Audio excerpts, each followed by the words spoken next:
Welcome to Harmonic Gaming, where we keep it casual so you can too. And because most people probably play that way. Anyways, welcome to the very first video of the channel. I appreciate you stopping by.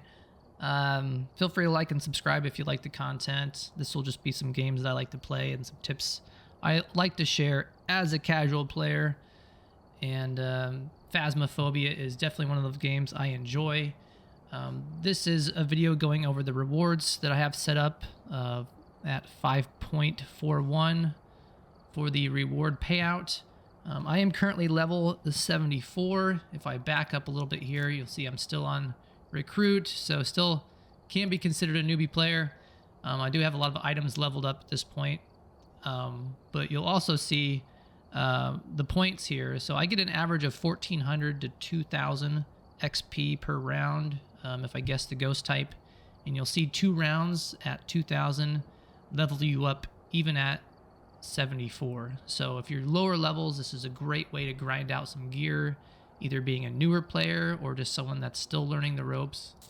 I think this will really help you kind of push forward and give you some experience on some of those ghosts. Now, I do typically play on Tanglewood for if I'm doing this bit of a grind, so keep that in mind. If you're playing on a larger map, I think this would probably work for some of the other homes and you know, 2-story homes, perhaps the farmhouse.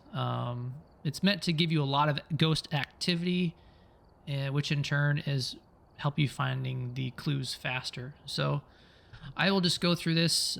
You know, you can do a quick screen grab if you want to just see what the settings are this way, and then I'll go through and read them off, and I'll kind of go through a little bit more after that to do some stuff in depth wise of why it shows some things. So player sanity I have starting at 100%, the pill restoration at 20%, sanity drain at 200, sprinting is turned off, player speed at 100, flashlights on, and consumables on.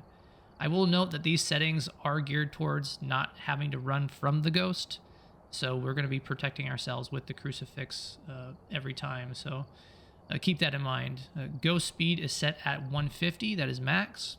Roaming frequency at low, changing favorite room at none, activity level set to high, event frequency at medium, friendly ghost is off, being mandatory, grace period at 0, hunt duration is high, evidence at 3, fingerprint chance at 100, and fingerprint duration at 120.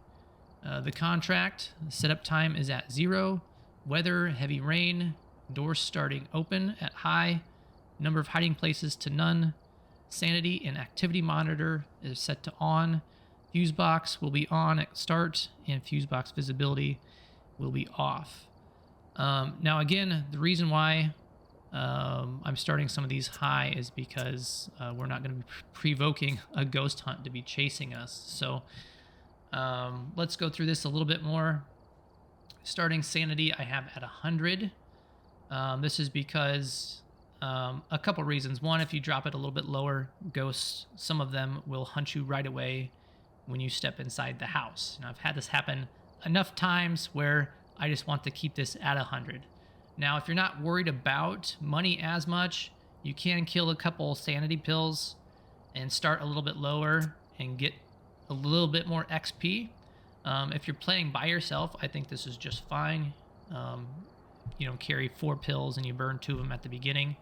If you're playing with a friend, you probably want this up a little bit higher. There are a few cases where I'll go into a house and I immediately get hit by the ghost, and even starting at 100, I'll have to take 2 sanity pills right away just to get bumped back up to 100 and prevent a hunt. So it's up to you. We're going to be getting our crucifixes out really early. That's pretty much the second thing I'm taking in the house. So I would say if you're playing solo, I would try this at 75. And if you want to try and test 50 to grind out a little bit more, you can.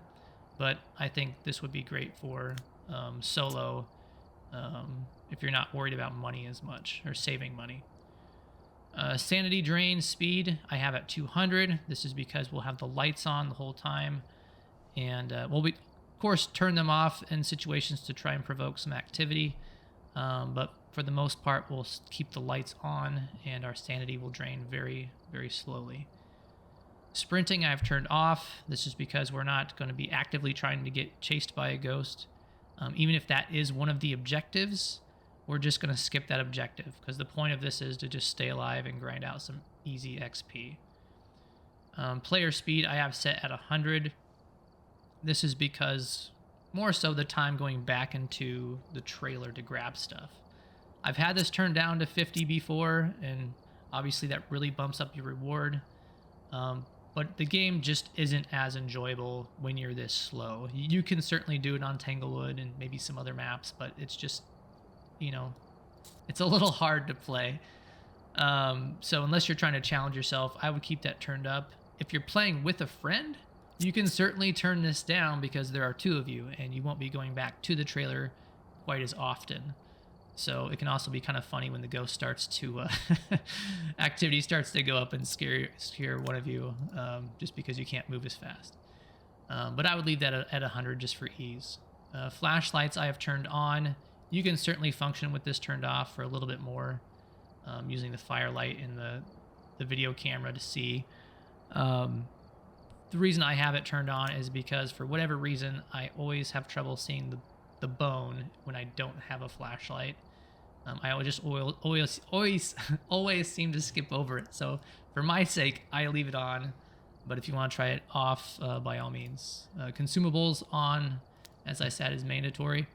Go speed I have set at 150 because we're not going to be worried about it chasing us during a hunt. Roaming frequency I have set to low. Now I have done this on high. I'll scroll down a little bit so you can see my activity level is also on high. So even when they roam, they do tend to throw a lot of things, touch a lot of doors when you have at least the activity level up higher.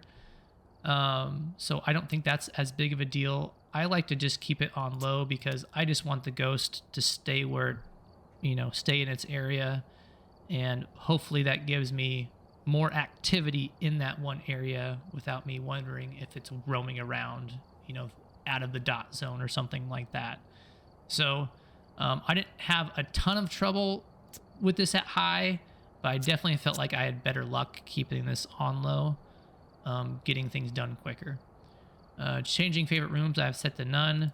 There really isn't much of a benefit to doing this unless you want to challenge yourself. Activity level I have set to high. You can see this does lower the reward. But the reason why I have it on high is because I want to get as many clues as I can quickly. And the quicker I get them, the quicker I can move on to the next match. So I'm going to leave that up higher. Event frequency. I did have this set on low for quite a while. I did okay with it. But the reason why I turned it up is because I feel like you get to see the ghost more, and so if you're trying to get the ghost picture, which is some more money and more XP, I feel like that just happens more often. And if you correct me if I'm wrong for you guys that have played longer, but things like the spirit box or whatnot, I just feel like I get more things happening on medium. I feel like the spirit box isn't necessarily tied to events, more so maybe activity level, but I just seem to have less trouble with maybe the spirit box and the parabolic microphone when this is set to medium. So sometimes when I have this on low, I've gone through several matches where I just cannot get a parabolic mic reading at all. And I don't know if there's a correlation to this or if it's just bad luck. Well, that's something that I think probably 4 or even 5 matches in a row, I just couldn't get a parabolic reading. So maybe it was a glitch, but who knows? Friendly ghosts I have turned off, being mandatory. Grace period for hunts I have set at 0, again, because we'll be blocking all the hunts. So hunt duration set to high doesn't do much. Kills extend hunts. This would be cool if this did more with a multiplayer match. Maybe it does, but I have single player chosen right now, so it doesn't really add any wards. rewards, and I honestly don't think it adds more rewards on a multiplayer setting, but you guys can maybe write a comment down below if it does. Evidence I have set at 3, just simply because, again, a casual player. Fingerprint chance at 100. Fingerprint duration. I've played with this a little bit. You know, with the activity level up, I've been successful with this being at 30, just because, you know, even if I'm not around at the beginning and the ghost is really touching doors right when I enter the house, because the activity level is so high, usually by the time I bring in the UV light, it's not a problem at all. But just because you don't gain that much, and for maybe ease and being a little bit quicker with things, I leave this at 120. Contract setup time at 0, just because we're not really lollygagging much at the beginning, and it is Tanglewood, so it's quite small. Weather set to heavy rain, just because that is kind of the most points you can get regarding weather. Doors starting to open at high. This one, because of the activity level, I really don't care how many doors are open at the beginning, because they will be touching doors like crazy, and you'll see that when during the playthrough. Number of hiding places set to none, because I won't be hiding from ghosts. The sanity monitor and activity monitor will be set to on. You can certainly turn these off if you'd like. I like them on just because you can kind of identify some ghosts that way if you're familiar with it. The sanity monitor for sure as a, you know, an early on player or a newer player.